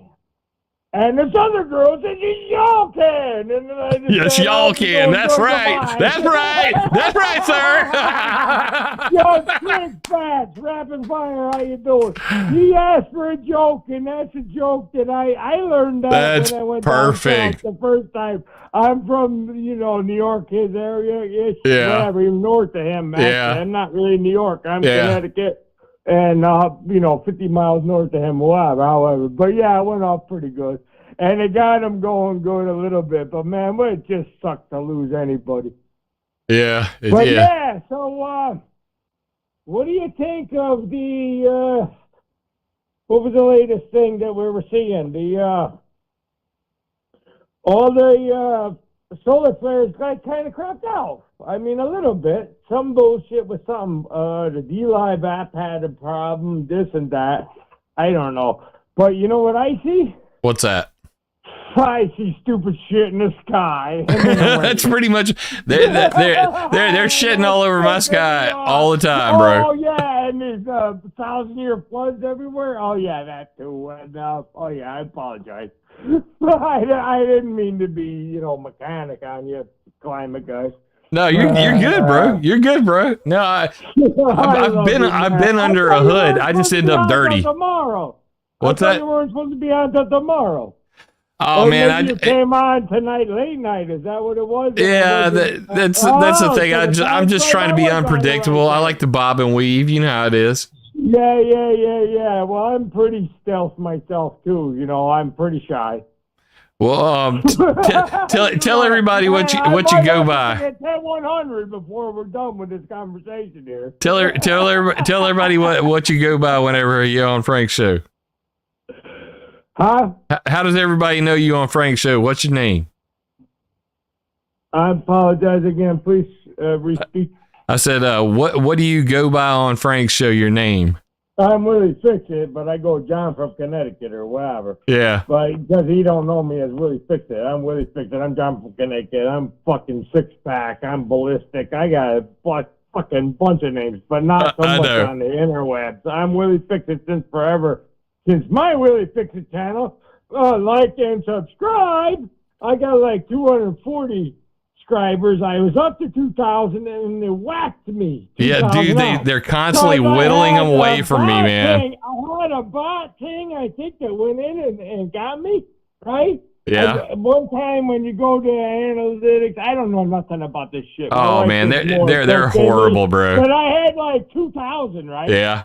But I got my friends, and I got like 200 and something. And my shit's like a little bit of a slideshow and this and that, and it ain't nothing much. We didn't even learn how to do videos. You need to leave that alone and just do some damn comedy, bro. Because I'm telling you, like you get me going every time I hear you call into Frank's show. Yeah, I try. I got him the energy tonight, and I got him going with a quick fast joke. See, you got to be fast, quick, and shit, especially with that bullshit death stuff. I seen way too much death with stuff like. I'm kind of over that, but I'm still in a bad crunch right now because I had a bad arm and I hadn't really worked and made nothing for a fucking year. Yeah. But I'm going back to work. I'm going to do something, drive, parts, something, this and that. I was considering being a trucker, dude. I got mechanic stuff. I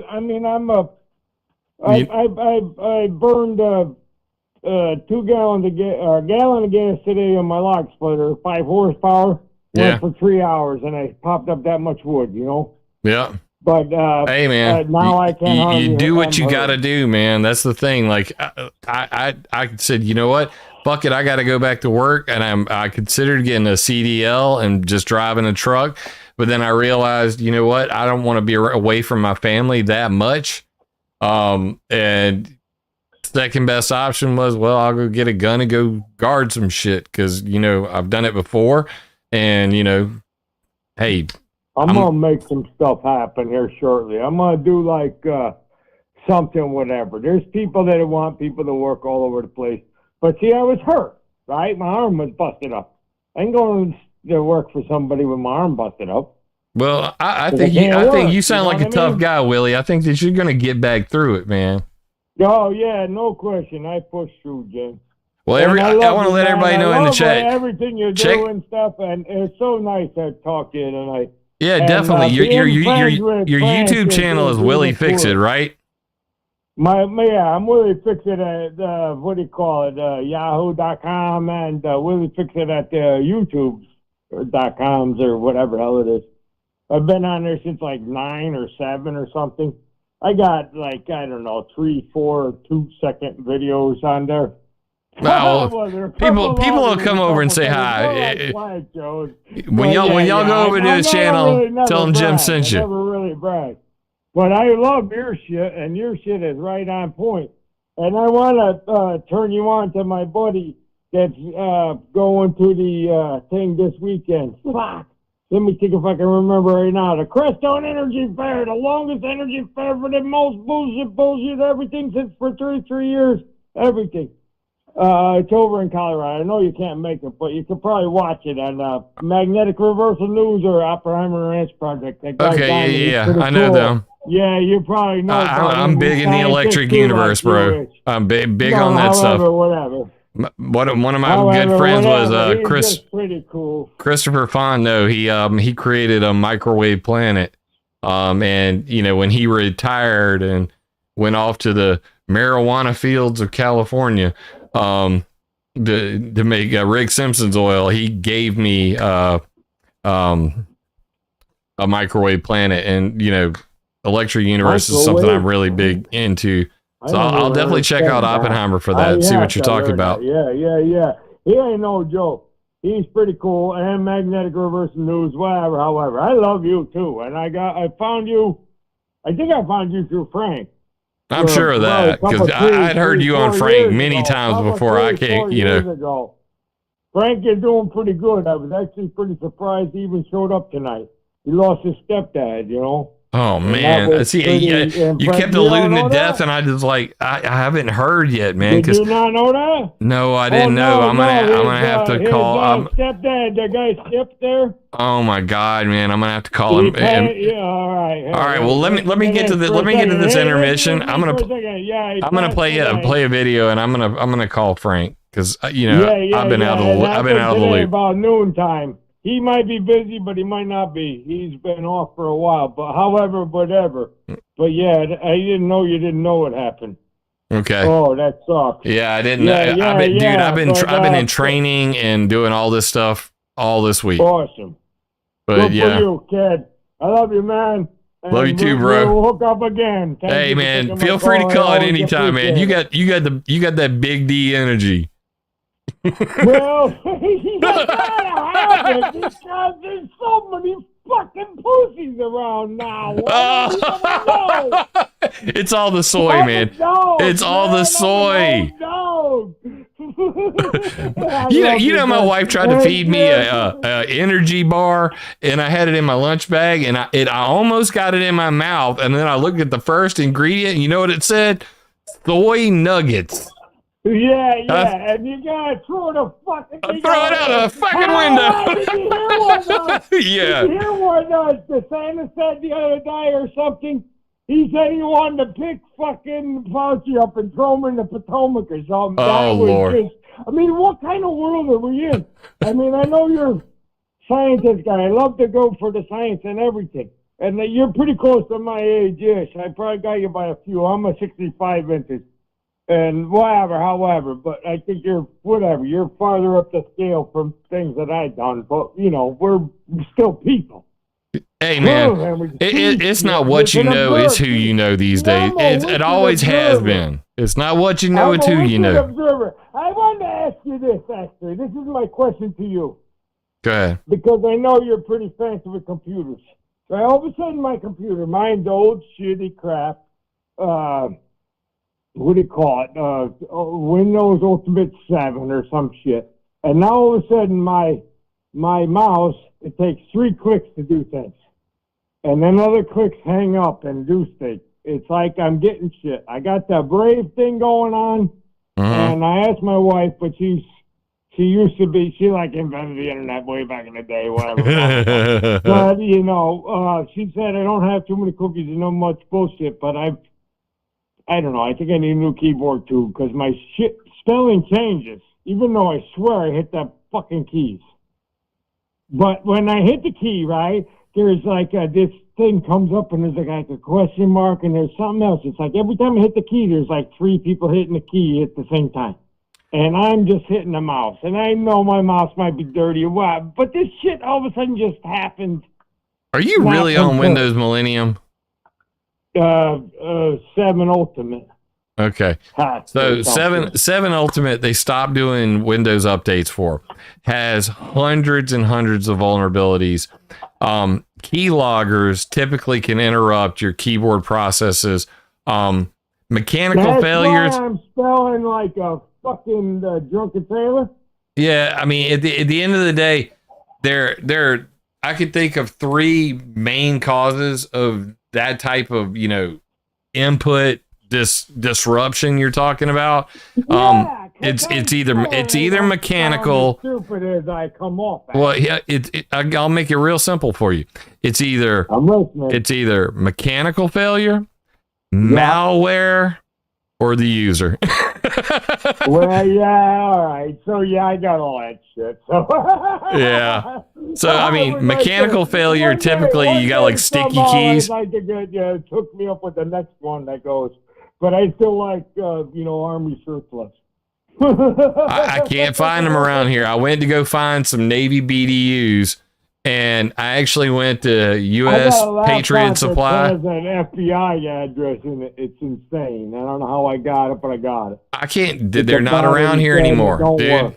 The freaking I'm between that there virus and the freaking economy, like all of the Army surplus stores are just gone from South Carolina. Wow. I mean, they're just freaking gone.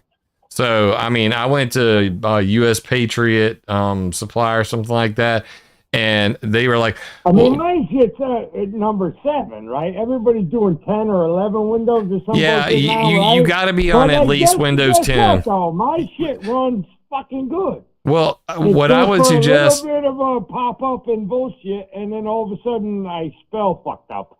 even if you get a good virus scanner and you go and you scan your computer, you may be able to clean the file out. But because of boot kits and root kits that can run inside the hard drive or even on your motherboard, you'll never get rid of that shit. Written by one of them guys anyway. You'll never get rid of that shit. So you can try. You can take it to my. That's why it always comes up. Okay, I get you. Hey, same thing. You would tell me. I wouldn't work on your car, and you shouldn't work on your computer. So yeah, I don't work on it, and my buddy. So take it to somebody who knows what they're doing, and tell them I need Windows 10 on this sumbitch. I understand. My bride is pretty hot shit with computers. She works aerospace design engineer, right? Then she should be able to get you a copy of Windows 10, format your hard drive, destroy the partition tables on it, and then put Windows 10 on it. So that's I got a killer video card for playing music. I got 4 ports, but one ain't using something. I'm gonna have. What the hell? I got a Dell fucking 3500, but you can put whatever you want in the shell. I imagine. Pretty much. My brother sold me a computer that cost way more than this back in the 80s, cost me $3,500. It was a Turbo 386, man, and it had keys and shit. Yeah. Oh, man. This was like an 80-something. I love you, Jim. I love you too, brother, man. Good call, dude. I got a couple in me. I just wanted to say hello, and I didn't know it was the 25th. Well, I guess I do know it's the 25th, but it's the 25th. Yes, it is. I had to write it down earlier today. It ain't after midnight. It ain't after midnight. No, it is 25th. No, it's still the 25th. Hey, man, call me again. I love you, kid. I'll call you again. And thank you again for the red lightning bolt things and stuff. I've talked to you a couple of times. I love you, man. You're a smart motherfucker. I like that. And I got to go take a 10-100. 10-4, go, buddy. Drop the kids off at the pool. Later, man. God dang. Oh, man. Willie, fix it, bro. This guy kills me when he's on Frank's show. I could... I mean, I could totally ruin this show just by talking to him for the next hour. But great attitude, man. Bruh's got the big D energy for sure. All right, so with that being said, I'm going to cut to this video real quick and take a short break, and then we'll take your calls. Call numbers right there. Don't call me right now while the video is playing, and then ask me anything. I think we just proved by that last call you can ask me anything.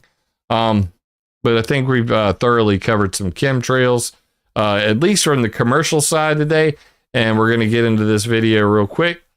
So let's do this. It's my EPA speech where I explained all of this already. In 2015, everything came true, and I stand by what I said, and that's my story, and I'm sticking to it.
I'm from Sumter, South Carolina. I'm a citizen. Why is the EPA claiming that 6 greenhouse gases emitted from jet planes are a threat to human health under the Clean Air Act while doing nothing to address ongoing lawsuits over leaded aviation gasoline or the real health concerns of stakeholders worldwide? Cancer-causing heavy metals in fuels and their additives and aviation-induced cloudiness. You, the EPA, claim the authority to regulate aviation emissions under the Clean Air Act, a law that should protect us from the aforementioned poisonous pollution. However, the definition of pollution is being perverted to mean climate change gases in what can only be called a violation of the spirit of the law. Air pollution which may reasonably be anticipated to endanger public health or welfare. That's the quote.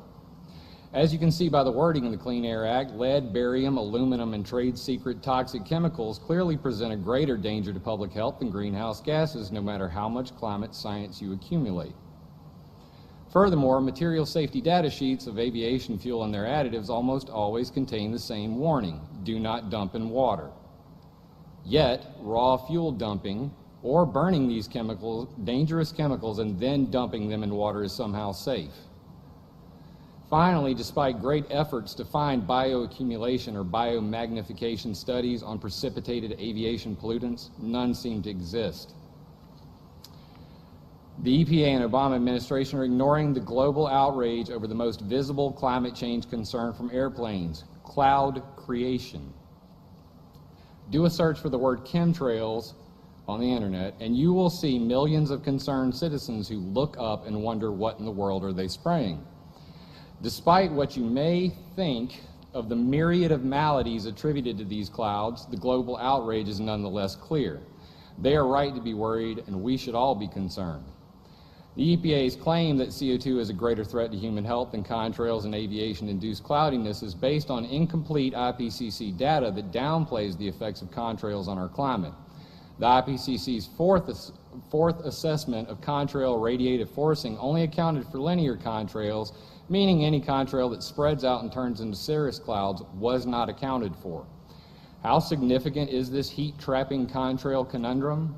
Quote, contrails formed by aircraft can evolve into cirrus clouds indistinguishable from those formed naturally.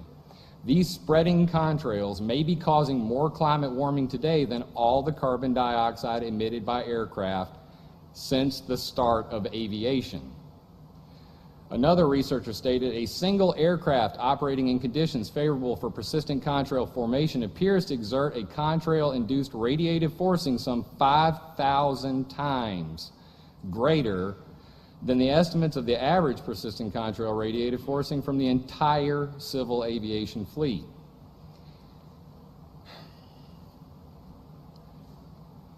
Why did I lose my place? Although this research has now been incorporated into the IPCC computer models and revised down, in my opinion, these claims highlight gaping holes in climate science. As of 2013, quote, aerosol cloud interactions are one of the main uncertainties in climate research. Scientific understanding of how contrails transition into cirrus clouds is severely lacking but rapidly evolving, with the latest research showing that cirrus clouds are filled with metal aerosols from human sources. Quote, the big one we found is lead, coming from things like tetraethyl lead in fuels, still used today in light aviation. So that's probably the biggest metal that we find, or the most frequent metal that we find, but we find a whole host of different metals actually. Apparently, small amounts of metal particulates have major effects on cirrus clouds.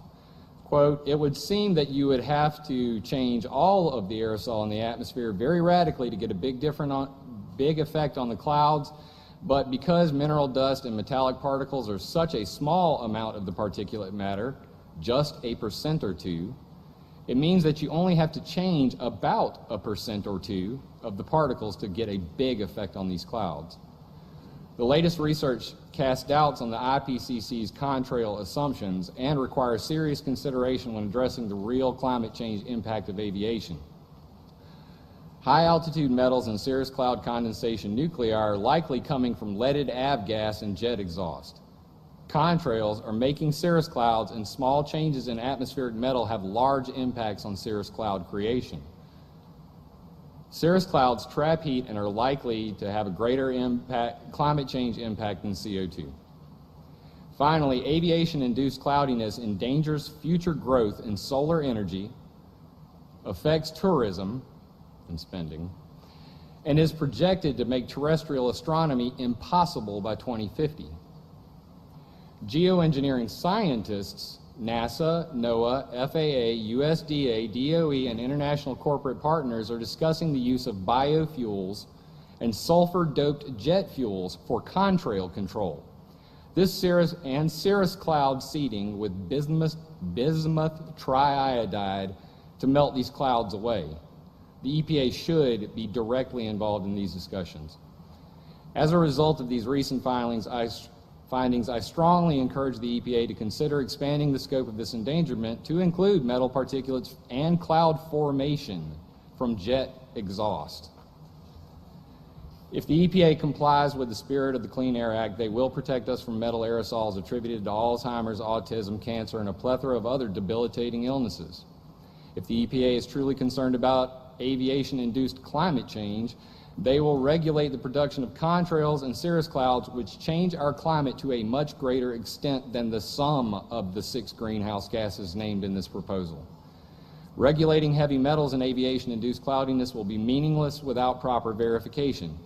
Even though ICAO members sign a binding agreement to only use certain chemicals in their gas tanks, we all know agreements and regulations are useless without proper verification. Therefore, I request mandatory, random testing of jet exhaust be immediately implemented. This is the most important step the EPA can take to do its due diligence to protect us from harmful pollution and get real-world data to improve future regulations. Most of the data behind this endangerment finding comes from research in highly controlled environments where most variables are known. We need verification of non-ideal situations where fuel fouling, fame contamination, or improper maintenance end in vastly different exhaust particulates than seen in lab settings. To achieve verification, I propose that the EPA randomly attach a trailing probe to both foreign and domestic flights, then collect and analyze the results to determine real-world exhaust constituents. Alternatively, ground-based LiDAR observations may be possible over fixed high-traffic areas and prevent possible terrorist attacks using aerosols. Either way you choose, we need verification and protection. In conclusion, the EPA should expand this endangerment to include metal aerosols and cloud creation, create a verification system that includes all aircraft, protects us from aviation pollution, holds violators accountable, and commits to better scientific accuracy for future determinations. Thank you for this opportunity to speak on behalf of so many who could not be here. And thank you for listening to a layperson's views on this subject. While I appreciate the efforts of the Center for Biological Diversity, the Sierra Group, and the Friends of the Earth to get the EPA to hold the aviation industry accountable, the poor people like myself have to live near these airports, under these fuel dumps, and under these clouded skies. I hope that some faith can be restored in our EPA by your action here and now. Tell the ICAO that they will meet your demands and our demands, not the other way around. Thank you very much. Thank you, Mr. Lee. Thank you for all of your comments. Second panel. Yes, thank you. My name is Michael Saraceno. I'm a citizen. While greenhouse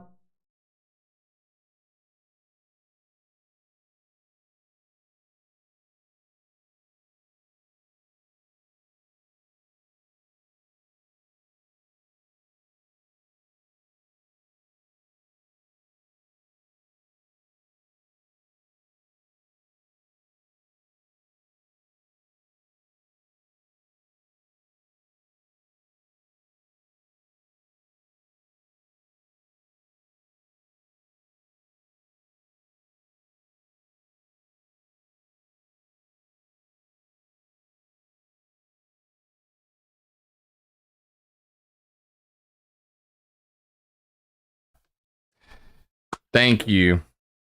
I did mute before leaving the room because I had to go get them coffees. I took my speech, and I'll drop the speech in chat again so you can see a transcript of everything that was going on there. Don't worry, the sounds are coming back. There's a delay. But it's back now. I took my speech and I sent it to Debunked, which is Mick West and Company, which is the chemtrail debunkers. I sent it to a group of chemtrail debunkers on Facebook as well. And I said, tell me where I'm wrong. And they couldn't say a thing. It's just ad hominem, personal attacks. I knew that I had done my homework and there's nothing they could do to disprove anything I was saying. In the very next 2 years following, very prominent scientists from around the world went on to say everything I said was true. In fact, let me see if I have it here. I do have it here. Come back up here real quick. And I will close this down and I will scroll down here real quick. As a result of that hearing, this is what happened. And I'll make it just a bit smaller. Jet biofuels enlisted for contrail control 2013, 2015. We had the hearing. 2016, breaking EPA to limit greenhouse gases from airplanes. They were going to regulate the airline industry. 2016, July. Now, all of this, these next three happened while Trump and Hillary were fighting for the election. White House releases federal alternative jet fuel research and development strategy. Like this. NASA-DLR study finds sustainable aviation fuel can reduce contrails. Jet biofuels enlisted for contrail control. White House releases federal alternative jet fuel research and development strategy. China, and then September 2016, China, US, and Europe pledged support for Global Aviation Emissions Pact. September 12th, 2016, Greens move to dismiss EPA lawsuit over airplane emissions. Riddle me this. I go there. I say, hey, metals, clouds, bad. Do something. They ignore that. They say they're going to regulate greenhouse gases to make Obama and company and the Climate Paris Accord, COP21, Agenda 21, Agenda 2030 crowd happy. They're going to regulate greenhouse gases coming out of planes. Screw the clouds. Screw the metals. No concern over what the public is bitching about. They agree to use biofuels for contrail control. China, the US, and the Europe sign a global aviation emissions pact. And then the people that brought the lawsuit that led to the hearing that I attended, Friends of the Earth and the Sierra Club and the rest, they dropped the lawsuit because guess what? Obama had signed a biofuel research initiative, and the world agreed on an emissions pact, and then it all went away. And then, wouldn't you know it, I said biofuels are a bad idea because biofuels are akin to what happened with the Dust Bowl. That's how we got there. Over farming, clear cutting trees, growing gasoline is not a solution to climate change. In fact, it would cause worse climate change. And who said it also? NGOs, non-governmental organizations, slam United Nations Aviation Agency plan for biofuels. I told you so. I told you so. So all of this happened as a result of the EPA hearing. And now we're moving on to sustainable aviation fuel, biofuels, preventing contrails at night by altering flight patterns. We still have grids in the sky brought to you by supercomputers. And all of that is what's going on today.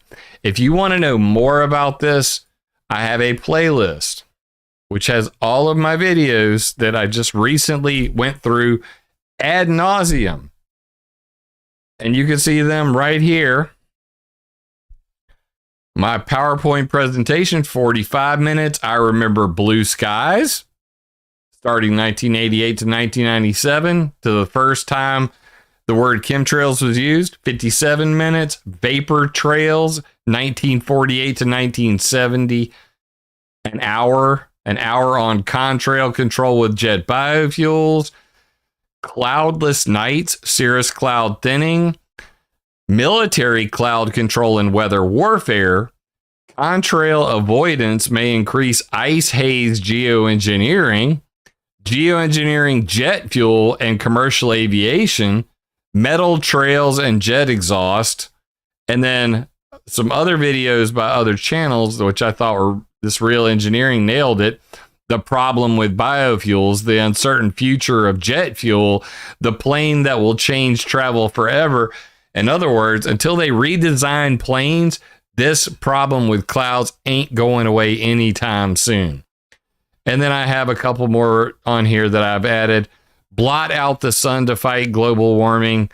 Accidental geoengineering with ship tracks and plane farts. And then geoengineering brighter skies. Evidence links airlines. And this is about how the sun has gone from yellow to white, and how geoengineering is occurring from jet aircraft. This is from Chuck Long at NOAA's Earth Systems Research Lab. You can't get any more accurate than that. But with that being said, I've covered all of this in pretty graphic detail at this point. And green light on the phone lines are open. If you have any other questions, feel free to give me a call right now. But like I said, this is a complex issue. You've got commercial aviation, and then you've got secret government programs. And even when you look at commercial aviation, you can see a very clear agenda to control the clouds coming out of planes to fit their agenda, to fit their needs, to create clouds by day, none by night, to make cooling clouds, not warming clouds. Is it intentional geoengineering? Are commercial flights and the supercomputers that are routing all the flights, are they intentionally geoengineering the planet? This is one of those gray areas where you can't say for certain that there is a secret cabal of general aviation people who are colluding to geoengineer the planet. But when you, I wish I could hook up with MonkeyWorks, Jim Smith. MonkeyWorks actually mentioned weathermodificationhistory.com in one of his videos recently. And, you know, I shot him an email about collaborating. And he was like, yeah, cool, man. Awesome website. I bet you got a bunch of hits off of that. And that was it. So I don't know. Maybe the guy's not amenable to that. I don't know how that works. But regardless, yeah, awesome channel. I'd never heard of it until somebody sent me it. But that being said, it's a really complicated topic. And at the end of the day, like after studying for 14 years, I've gone to DC. You know, I've testified, I've done the research, all the information's out there. And it's constantly evolving. But you know what? It seems to be the same stuff every single year after year. Chemtrail people stupid. Is the statue above the mask an ass? I like to call it a buttocks. It's a plant holder. It's a buttocks plant holder. It's funny because my 6-year-old, when she comes in the room, she usually takes it and sticks it in the red box. But yeah, that's a booty. That is a booty. Good eyes, Nikki. Trolling for booties. Trolling for booties. But yeah, I mean, that when I saw these two articles coming out this month, it's August. Ask it, and this is from Big Buckets of Chicken. Why do aircraft contrails leave contrails in the sky? In the Ask a Stupid Question section, and you see on another website, you know, why do planes leave trails? Same month. It's not a coincidence anymore. Why am I not getting the ringing sound? What happened to my sound? Let's see if this is gonna work. Hey, caller, what's your name? What you calling about? Hey, what's up, man? Hey, who's this? This is Jim. Is it really? No. I can barely hear you. I'm trying to turn my volume up. Yeah, I actually had my headset muted when I first said hello. You sound different in person than you do in your video. Well, that's because I'm using the headset microphone for the voice calls, and my expensive Shure microphone. One caller at a time, please. All right. Man, I didn't catch your name. My name's Walter. I am so amazed at the research that you have been doing. Thank you. And I really want to see you Man, it makes me so mad when you're up in Congress, in front of Congress and Senate and all those other big wig people that are like running these things and not telling us the truth about it. They're just watching, they're like blowing us off. Yeah. I don't understand that. How do we stop that from happening, man? That's the big question. What's interesting though is if you really observe like the people in the background, and I mean what you didn't know is the head of the International Pilots Association was sitting at the table next to me. And right, if you look, you can't see it from the C-SPAN footage, the guy sitting next to me or the people on the panel, but they look so damn uncomfortable when I was saying the stuff I was saying. And of course, the woman behind me, when I said violating the spirit of the law, now I hear your voice. She literally went and like pulled her glasses off and looked really concerned. Well, it turns out I kind of nailed that one too, because I went to I made a video just recently, and let me see if I can find it real quick. And oh gosh, I just did this. Supreme Court handcuffs EPA on climate change, where I did and I'll put the link in chat. But basically the Supreme Court found that everything I said was true at the EPA hearing. That they were violating. I saw that. Yeah, that they were violating yes, the spirit of the law. And they were not very happy about that. I'm going to bring it up for everybody watching at home. But when I said that they were violating the spirit of the law and they were trying to circumvent the Clean Air Act to, regulate greenhouse gases under the Clean Air Act, the Supreme Court just recently said the EPA has no right to even do that. So even if they had gone forward and actually, tried to regulate the greenhouse gases, that would have been thrown out. The interesting part, though, is if they'd have listened to me and they would have tried to regulate metal particulate emissions coming out of planes, that is in the Clean Air Act. So that's here's my issue.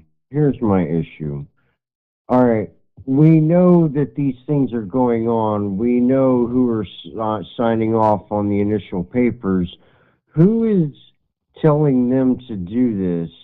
Because those are the people that we need to address.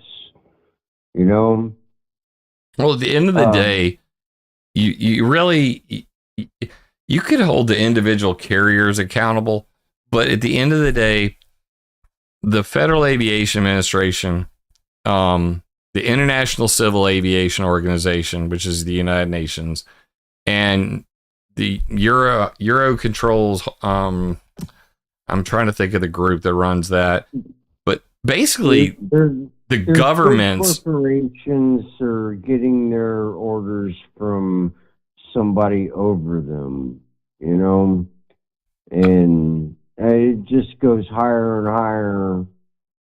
It's got to boil down. Yeah, I mean, you got to kind of look at it like this. Pushing all of this. It's crazy. The top on the commercial side. You've got, and all right, I'm gonna put on my tinfoil hat for a second. So here we go. The same people that have been saying for 100 years we want to melt the Arctic to get to the oil and gas are the same people that put the gas in the planes. Right. And the planes make the clouds. All of that. Yeah, and the planes make the clouds that melt the Arctic. And the United Nations, with these climate change retards, they don't say they want to stop global warming. They want to call it climate change, but wanna anyway, create they want to for some limit it. reason. They They want seem to to, be like trying to terraform our planet. right. I don't know. They Yeah, want to maybe limit the warming. This is their words, not mine. Limit the Maybe warming it's to their- 1.5 to 2 degrees Celsius. Maybe Interestingly this enough, is- the same people said, in order for us to melt the Arctic and get to the oil and gas, we would need to heat the planet by 1.5 degrees Celsius. That is absolutely right. So But the oil and gas industry, they make the jet fuel. The jet fuel's filled with the metals that attach to the soot that come out of the burnt end of the jet aircraft. All those metals are already in the jet fuel that is supplied to them by the oil industry. The oil industry wants to melt the Arctic. The planes are making the clouds that are melting the Arctic. and yeah, the planes that are actually melting the Arctic, the ones they have like big 747 passenger planes gutted out and replaced with tanks where all the seats sit, and they just spray it out the back and just blanket. Oh man, I've seen so many videos of all that. And it's crazy, and I've watched them do it over my house too. Well, I mean, Many most of times. the flights that I see, I mean, you're looking at, I mean, and I track all these things. There are very few flights that, actually head over the Arctic now, but the ones that do, and you can track them. I'm tracking them, looking at them right now. This is United Arab know. Emirates flight. You've given me all the links to be able to track them myself since I started following you. I don't Awesome, do it man. because you got it covered. Well, But I mean, I have it all. yeah, and you can feed a man for a day, or you could teach them to fish, and they can eat for a lifetime. And Right. I would much rather, instead of me being the one guy who knows, tell you all the same tools that I'm using to learn this stuff, so that not I have only do you so know that much I'm not respect full of for what shit, you're doing for you us. can verify it yourself. You can come to your own conclusion. Look at the same stuff I did. If I'm wrong, I want to be the first to know. You know what I mean? Like, I don't want to be so that. much respect for what you're doing for us and trying to help us. And I hope to be one of those people too. It's been a hard climb, but I'm working on it. Well, I appreciate it, man. Oh man, I can't believe I'm actually talking to you. I was actually expecting a recording that you would contact me back when my name came up in the queue or something. Well, let me actually save your name in here real quick. See, I've got to figure this out to where I can actually like put all the names in there. So when I get people that call back, I click people and then what? Okay, add contact. What was your name again? Hey, I'm Walter Hollenbaugh. It's really good to meet you on a personal level, for sure. I did not expect this tonight. This is a very big honor for me. All right, Thank well, you. I'm going to start doing that. Now I've actually got you in there as Walter H. And Hey, you can actually Google me, Walter Hollenbaugh. I'll spell my last name for you. Walter's pretty easy to spell. yeah. My last name's Hollendaugh.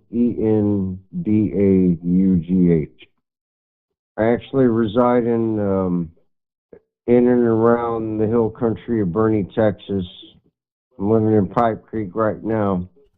It's been an interesting ride.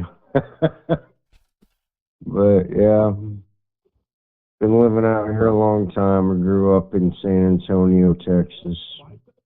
Where are you from? I know you've said it many times. but Sumter, South Carolina. South Carolina. Sumter, South Carolina. All right. Named after I've General been- Thomas Sumter from the Revolutionary War. Yeah, that actually rings a bell. Well, I appreciate You know it, what? Walter. I'm going to give this other person that called while you were on the line, I'm going to call them back. I haven't done that yet. You know what? I understand. I forgot you were running a show and you actually answered my call. I was really surprised. Hey, you should call me back anytime. Well, And we can have even off the camera or off a feed. I'd love to get to know you more and hang out. And yeah, definitely. man, the world is gone into some crazy directions these days. Ain't that the if truth? it wasn't for people like you and so many others, and I hope that I've been one as much as I can. I want to be more, you know, man, there's got to be, how would you put it? A silver lining after all this mess. I sure as hell hope so, because I would hate to waste 14 years. Right? We got a dream. I'm gonna see this through one way or another. Let's just put it that way. Right, and that's how I feel too. I wish I could do more. I got so many ideas that could be better, that could help us be better, but that's a different conversation. Man, you take your next call. I really hope that we get to talk again real soon. I'll look forward to it, Walter. Thank you so much, man. All right. You have a good night, and I think I'm gonna get back into my phone. When you answered my phone call, the video shut off, so it was just you and me. Okay. So that's when I realized that we were on the air. Keep forgetting about that too. We've been having a good conversation. Hey, yeah. I appreciate it, Walter. I'm gonna call this person back right now. You take care, man. All right. Good night. Night. All right. That's an awesome call. Appreciate it, Walter. Of course, when I was labeling the calls, I actually labeled the last caller Walter and screwed that all up. So let me fix that real quick.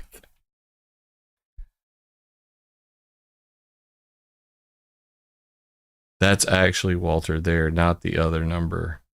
Thank you, Google. All right. And let's bring them back.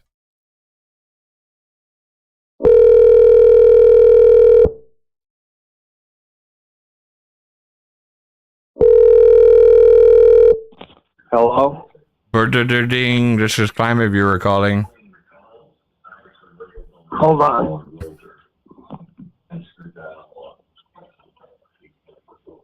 I couldn't hear you. Hey, this is Jim Lee. What's up, man? You called? Oh, what's up, brother? What's your name? Where are you calling from? West Virginia. It's Rodney. Hey, is this Rodney Neve? Yeah, it's Rodney. West Virginia. I recognize I was like, this got to be Rodney. Yeah, it's Rodney. How you doing, man? I'm just watching you talking to people, but I tried to call your cell phone number, and it said the voicemail wasn't set up. And the reason for the phone call is so I could call you live on the show. This is my live number. Watching you for over an hour now, and I mass text you out to 500 some people. Yeah. I'm just sitting here looking at the screen, tracking them chemtrails. Yeah, talking right now. Hit me up though. I left you a couple of PMs. Just hit me up. I'm horrible about checking my Facebook. What's that? I'm horrible about checking my Facebook. That's fine. I was just wondering why you gave me a private cell phone number. I didn't know. Yeah, that number I got a new my carrier got bought out by Dish Network, and I went to a new plan, and then my voicemail got nixed, and they used to have an app. I go through Republic Wireless. They used to have an app, and I had voicemail, and since I've changed over to the new program, the new billing thing they have, I haven't had voicemail since then. So literally, like this whole week, I've I worked 2 days and then I had to go back for like firearms training. You know, Yeah, my good. boss is calling going, why don't you have voicemail? And I'm like, because I haven't figured it out yet. I could kill the president before I can find you. I mean, I've been trying to get a hold of you for a month now. Well, dude, you got my number. Text me. I mean, if you text me, I call back. The thing is, like, Okay, well, I did text you on your ClimateViewer thing. I sent you an email, I guess. then I will have that. Okay. Well, I'm enjoying the show. I'm going to hang up now. All right, man. I appreciate you. Okay, God bless you, brother. You too, man. Thank you, Rodney. Has Jim already debunked the jet fuel hoax? So I've had so many different weird things happen over the years. And interestingly enough, that whole jet fuel hoax started right about the time where I was really, pushing out a lot of content about jet fuel. And then I went to the EPA hearing and okay, there's no nice way to put this, but basically Russ Tanner and Dane Wigington told everybody that I was a shill working for the EPA and that everything I was saying about jet fuel was a hoax when I went in August of 2015, leading up to it. They said, don't watch it, ignore it, it's all fake. Jim's a shill, he's a government shill. And then shortly thereafter, these jet fuel hoax videos started coming out. And what do I talk about on ClimateViewer.com? Pollution, privacy, and propaganda. I'm talking about jets polluting the sky with metals and soot making clouds. Russ Tanner violates my privacy by putting my IP address on his Chemtrail Global Skywatch or something like that. It's a forum. He puts that up there, my personal address, and then makes an entire section devoted to calling me a shill. Dane Wigington gets in on the fun, saying that I'm a shill. So there you go. I talked about pollution. A fellow chemtrailer violated my privacy, and the biggest chemtard shill in the world, Dane Wigington, made propaganda about me and told everybody that what I was saying was a lie, that I was a government operative, meanwhile steals my patent list. Pollution, privacy, propaganda, intimately linked. First they ignore you, then they laugh at you, then they fight you, then you win. So is it a surprise that, Dane still to this day says high bypass turbofans cannot make clouds? That there are videos now, they're saying that jet fuel isn't even in the planes. Because if you believe there's no jet fuel, then you'll never think about all the stuff that's coming out of the burnt jet fuel. You'll never understand how cloud seeding works, how clouds are formed, how any of this is working. And it's very similar to, the whole flat earth is the theory to basically, destroy your ability to believe anything. And I fully believe that. I fully believe that flat earth came into, popularity because once you can believe that you've been lied to about the shape of the planet you live on, then you can believe anything is a lie.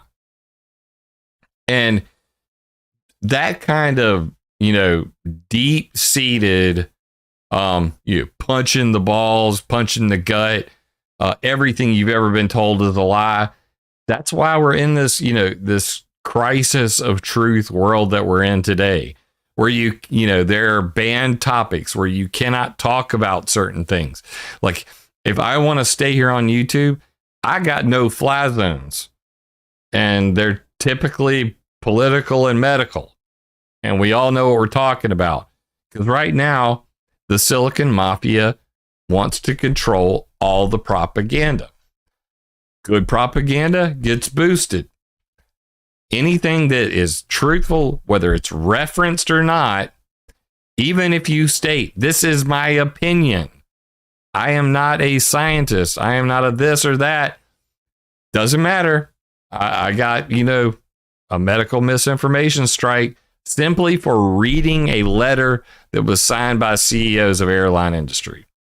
So, do I believe the jet fuel hoax videos? Have I made a proper debunking of it? It's laughable. It was predictable. And I personally believe that it had a lot to do with the fact that at the time, we were really raising awareness of this topic. And since then, they've done a hell of a job of censoring me everywhere.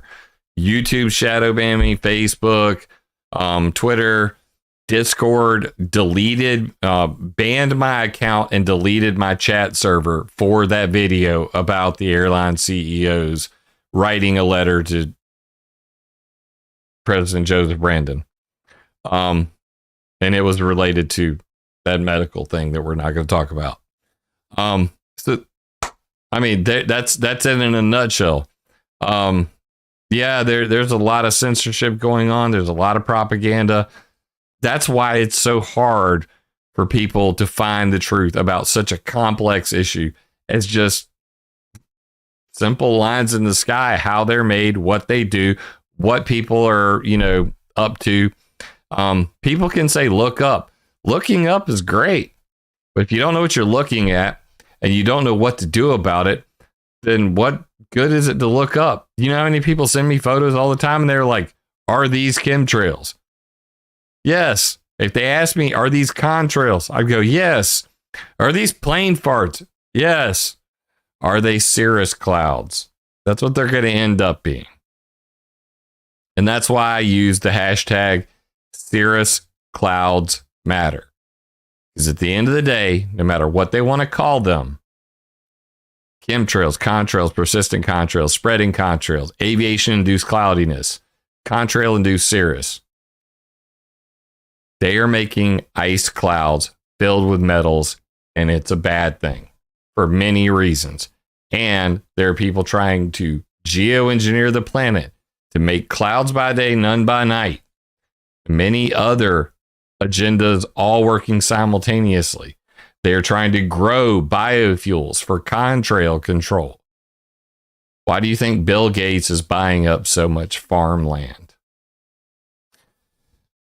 And with that being said, ladies and gentlemen, it is now almost 11. It's 11:30 at night. We've been running for 2 hours and 22 minutes. I'm going to call it a night because tomorrow morning I got to get up at 7 a.m. and take off, be at work by 8. And we will do this again next Thursday. Same time, same channel, same time, same ClimateViewer channel. Be sure to hit that subscribe button. Tell your friends. If you didn't call in this week, please call in next week. You will not get notifications. I am censored to hell and back. You can go to connect.climateviewer.com. I'm on the things. I'm on the Facebook. You probably won't get an update there. I don't know. You could try that. I'm on the Twitters. I'm on Gab. I'm on Getter. A couple different places. I'm posting these out beforehand. And what I'm going to do is I'm going to go ahead and have the videos scheduled for next week so that you know in advance when I'm going live.